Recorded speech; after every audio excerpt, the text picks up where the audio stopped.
Hello दोस्तों, स्वागत है आपका अपने यूट्यूब चैनल A1 सक्सेस पर। तो हमारी CDP की जो सीरीज चल रही है उस सीरीज़ में हम बात करते हैं 20 क्वेश्चन। ये हमारा 20 क्वेश्चन इस सीरीज़ में रहते हैं। ये हमारा डे 23 है, यानी कि 23वीं क्लास आज स्टार्ट होगी। और इससे पहले 22 क्लास हम ऑलरेडी डिस्कस कर चुके हैं। अगर आपने वो नहीं देखी तो डिस्क्रिप्शन में लिंक है, वहाँ जाके प्लेलिस्ट चेक कर सकते हैं और एक एक क्वेश्चन को देख सकते हैं कि पिछली परीक्षा में किस तरह से क्वेश्चन पूछे जाते रहे हैं। ये हमारी जो क्लास होती है वो CTET को और अदर स्टेट के जो भी टेट एग्ज़ाम्स हैं उनको टारगेट करती है। बाल विकास की हमारी क्लास, ठीक है। तो इस काफ़ी जो हमारे जो इम्पोर्टेंट जो टीचिंग एग्ज़ाम्स होते हैं उनके लिए काफ़ी हेल्पफुल होने वाली जो क्लास होती है ये, ठीक है। अगर आप पहली बार देख रहे हैं तो आप यहाँ से शुरू कर सकते हैं, ठीक है। एक एक क्वेश्चन को लगा सकते हैं। तो चलिए बढ़ते हैं पहले क्वेश्चन की तरफ। पहला क्वेश्चन है हमारा कि भारत में भाषिक विभिन्नता बहुत है। इस संदर्भ में विशेषकर कक्षा 1 और कक्षा 2 के प्राथमिक स्तर पर बहुभाषिक कक्षाओं के बारे में सर्वथा उपयुक्त कथन है। ऑप्शन ए है, शिक्षार्थियों को अपनी मातृभाषा या स्थानीय भाषा का प्रयोग करने पर दंडित किया जाए। ऑप्शन बी है, विद्यालय में उन्हीं बच्चों को प्रवेश दिया जाए जिनकी मातृभाषा वही हो जिस शिक्षा के लिए अपनाई जा रही हो। ऑप्शन सी है, शिक्षक को सभी भाषाओं का सम्मान करना चाहिए और सभी भाषाओं में अभिव्यक्ति के लिए बच्चों को प्रोत्साहित करना चाहिए। ऑप्शन डी है, जो बच्चे कक्षा में मातृभाषा का उपयोग करते हैं अध्यापक को उनकी अपेक्षा करनी चाहिए।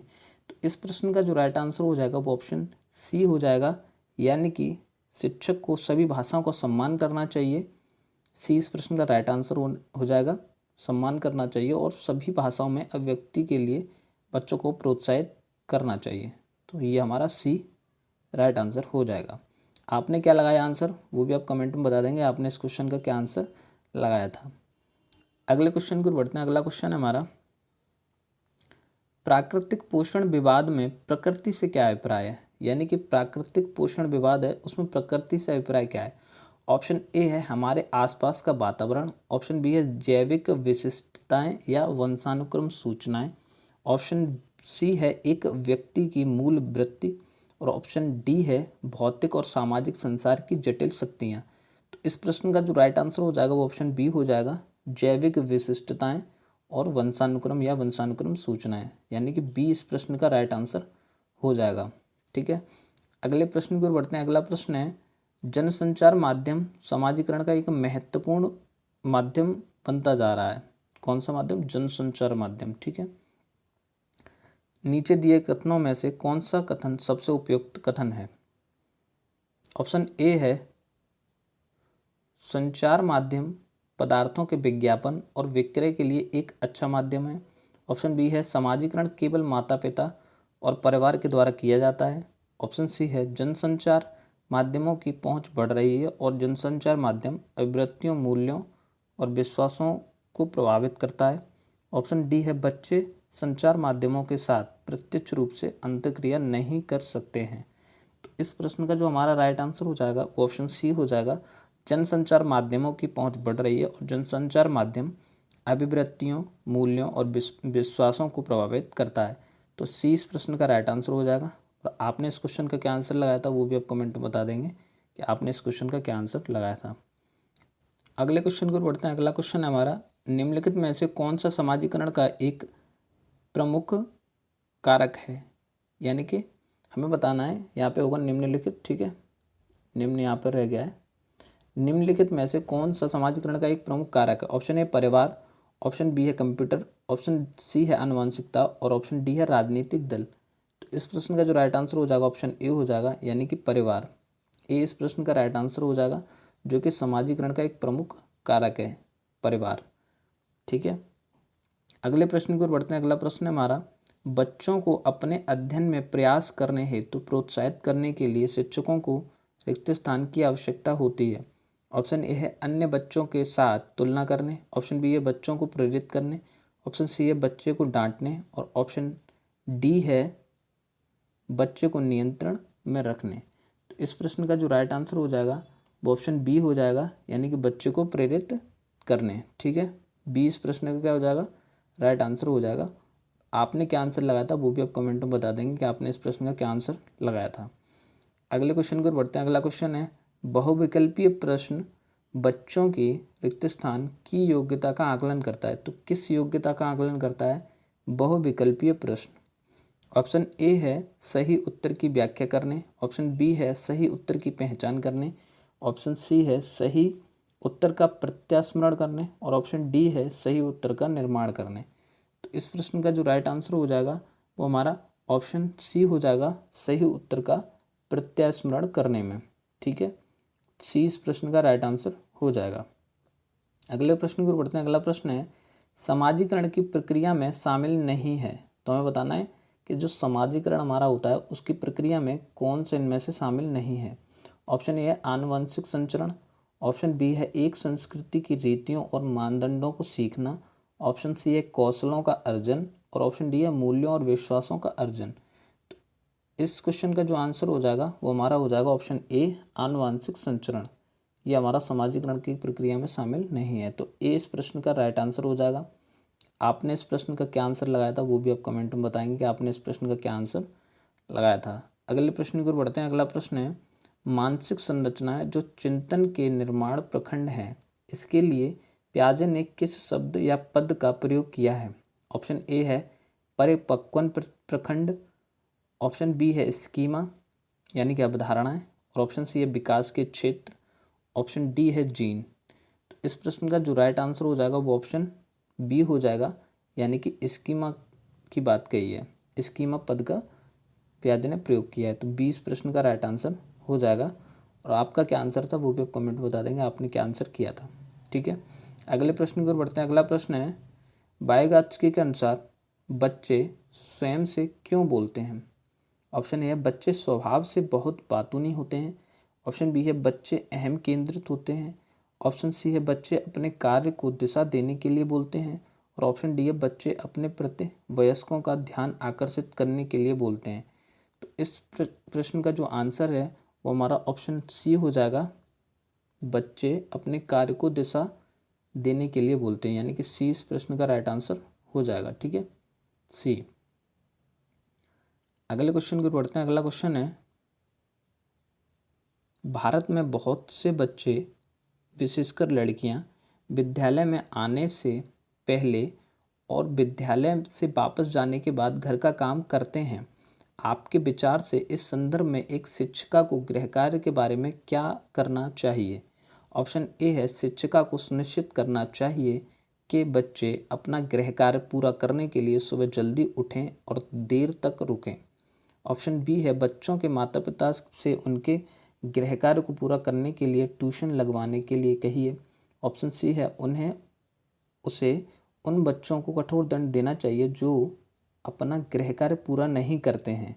ऑप्शन डी है शिक्षिका को ऐसा गृह कार्य देना चाहिए जो विद्यालय में कराए गए अधिगम को बच्चों के घरेलू जीवन से जोड़ता है। तो इस प्रश्न का जो राइट आंसर हो जाएगा वो ऑप्शन डी हो जाएगा, यानी कि शिक्षिका को ऐसा गृह कार्य देना चाहिए जो विद्यालय में कराए गए अधिगम को घरेलू कामों के घर के जीवन से जोड़ता है। तो इसका जो आंसर हो जाएगा ऑप्शन डी हो जाएगा। और आपने इस प्रश्न का क्या आंसर लगाया वो भी आप कमेंट में बताएंगे कि आपने इस प्रश्न का क्या आंसर लगाया। अगले क्वेश्चन को बढ़ते हैं। अगला क्वेश्चन है एक प्रभावी कक्षा में ऑप्शन ए है बच्चे हमेशा उत्सुक और तैयार रहते हैं क्योंकि शिक्षक उनकी प्रत्यास्मरण योग्यता का आकलन करने के लिए नियमित रूप से परीक्षा लेता रहता है। ऑप्शन बी है बच्चे शिक्षक से डरते हैं क्योंकि वह मौखिक और शारीरिक दंड का प्रयोग करता है। ऑप्शन सी है बच्चे शिक्षक का सम्मान नहीं करते हैं और जैसा उन्हें अच्छा लगता है वैसा ही करते हैं। ऑप्शन डी है बच्चे अपने अधिगम को सुगम बनाने के लिए मार्गदर्शन एवं सहयोग हेतु शिक्षक से सहायता लेते हैं। तो इस प्रश्न का जो राइट आंसर हो जाएगा वो हमारा ऑप्शन डी हो जाएगा, बच्चे अपने अधिगम को सुगम बनाने के लिए मार्गदर्शन एवं सहयोग हेतु शिक्षक से सहायता लेते हैं। तो डी इस प्रश्न का राइट आंसर हो जाएगा। आपने क्या आंसर लगाया वो भी आप बताएंगे कमेंट में आपने क्या आंसर लगाया इस क्वेश्चन का। ठीक है, अगले प्रश्न की ओर बढ़ते हैं। अगला प्रश्न है ज्ञान के एक बड़े असंबद्ध भाग को प्रस्तुत करना। ऑप्शन ए शिक्षिका के कार्य को कठिन और शिक्षार्थियों के कार्य को आसान बनाएगा।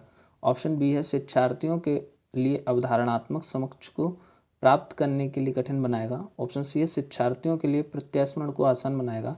और ऑप्शन डी है अपने तरीके से जानकारी को व्यवस्थित करने में शिक्षार्थियों की सहायता करेगा। तो इस प्रश्न का जो राइट आंसर हो जाएगा वो ऑप्शन बी हो जाएगा, शिक्षार्थियों की अवधारणात्मक समझ को प्राप्त करने को कठिन बनाएगा। तो बी इस प्रश्न का राइट आंसर हो जाएगा। ठीक है, अगले क्वेश्चन की ओर बढ़ते हैं। अगला क्वेश्चन है, क्या बच्चे इसलिए भाषा अर्जित करते हैं क्योंकि उनमें आनुवंशिक रूप से एक ऐसा करने की पूर्व प्रवृत्ति होती है, या उनके माता पिता प्रारंभिक अवस्था से ही उन्हें गहन रूप से सिखाते हैं? यह प्रश्न आवश्यक रूप से दर्शाता है, क्या दर्शाता है? ऑप्शन ए है भाषा के विकास पर संज्ञान का प्रभाव। ऑप्शन बी है प्रकृति और पोषण पर बहस। ऑप्शन सी है बहुकारक योग्यता के रूप में विकास पर चर्चा।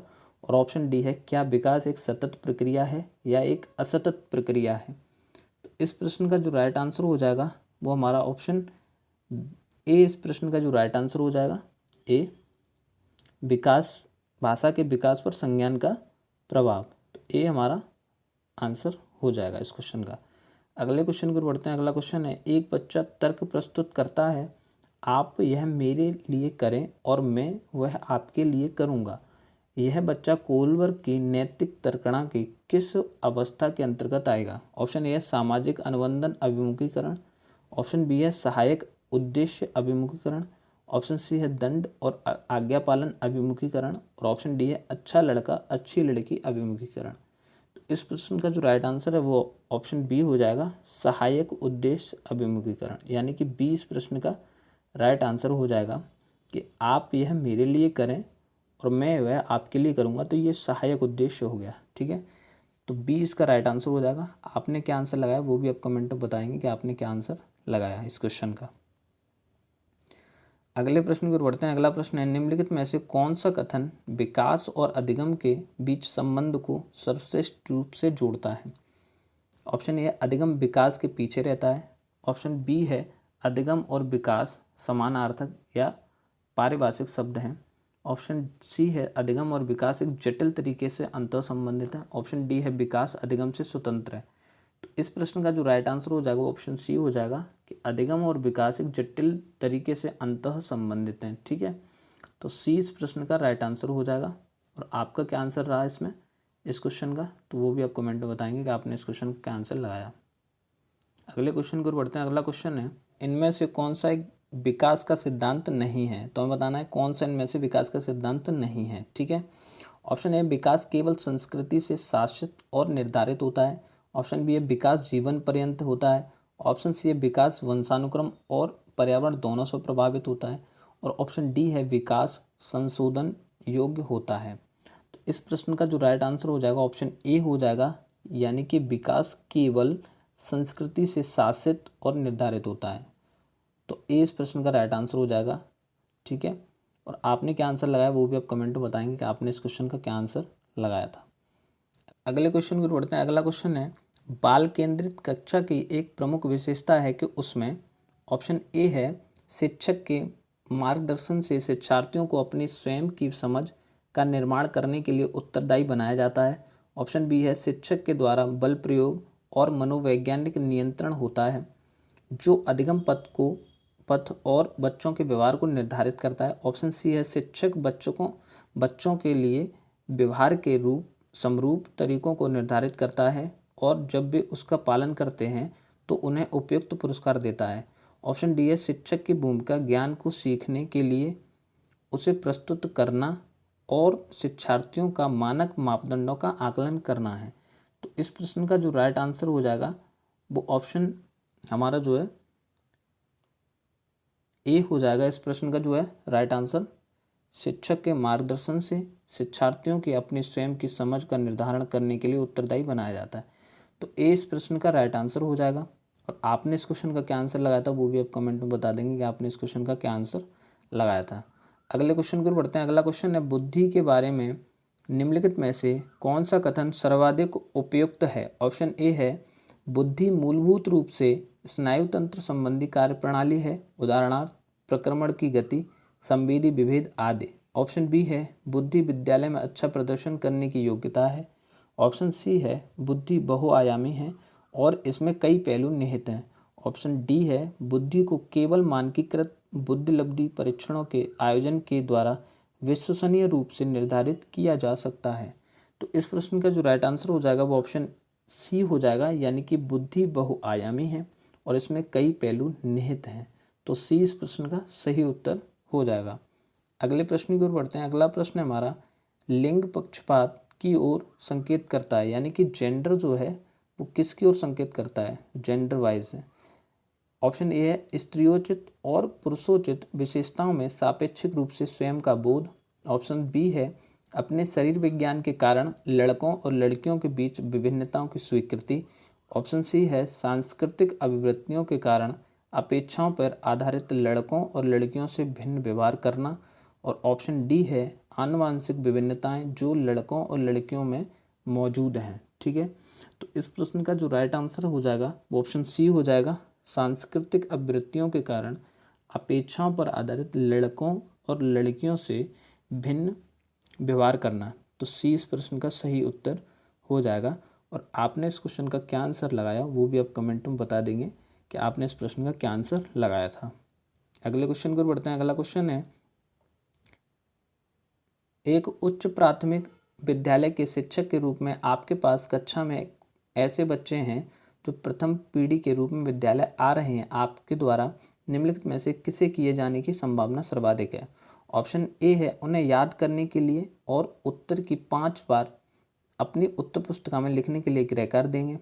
ऑप्शन बी है बच्चों से कहेंगे कि उनमें आगे पढ़ने की क्षमता नहीं है और अब उन्हें अपने माता पिता के काम में सहायता करनी चाहिए। ऑप्शन सी है माता पिता को बुलाएंगे और उनसे अपने बच्चों को ट्यूशन लगाने का नम्रतापूर्वक कहेंगे। और ऑप्शन डी है कक्षा गतिविधियों के समय और गृह कार्य के लिए उन्हें बुनियादी सहयोग और अन्य सहायता उपलब्ध कराएंगे। तो इस प्रश्न का जो राइट आंसर है वो ऑप्शन डी हो जाएगा। डी इस प्रश्न का सही उत्तर हो जाएगा। आपने इस क्वेश्चन का क्या आंसर लगाया था वो भी आप कमेंट में बताएंगे आपने इस क्वेश्चन का क्या आंसर लगाया था। तो ये थी आज की हमारी क्लास जिसमें हमने 20 क्वेश्चन देखे और आपने इन 20 क्वेश्चनों को as a mock test deal किया हुआ, यानी कि जो प्रीवियस ईयर के हमारे जो PYQ सेट रहते हैं उनको आपने as a mock test 20 question किए होंगे। तो उन 20 क्वेश्चन में आपका क्या स्कोर रहा वो कमेंट में ज़रूर बताएं कि आपने कितना स्कोर किया। ठीक है, वीडियो अगर आपको अच्छी लग रही है तो आप वीडियो को लाइक भी कर सकते हैं, ठीक, और शेयर कर सकते हैं आप अपने सभी उन दोस्तों को जो आपका UP टेट और CTET और अदर स्टेट के जो भी हमारे टेट के एग्ज़ाम्स होते हैं या टीचिंग से रिलेटिव कोई भी एग्ज़ाम्स होते हैं उनमें काफ़ी बेनिफिशियल होने वाली ये क्लास है, तो आप उन्हें शेयर कर सकते हैं। ठीक है, तो मिलते हैं नेक्स्ट वीडियो में कुछ नए क्वेश्चंस के साथ, कुछ नए टॉप 20 क्वेश्चंस के साथ।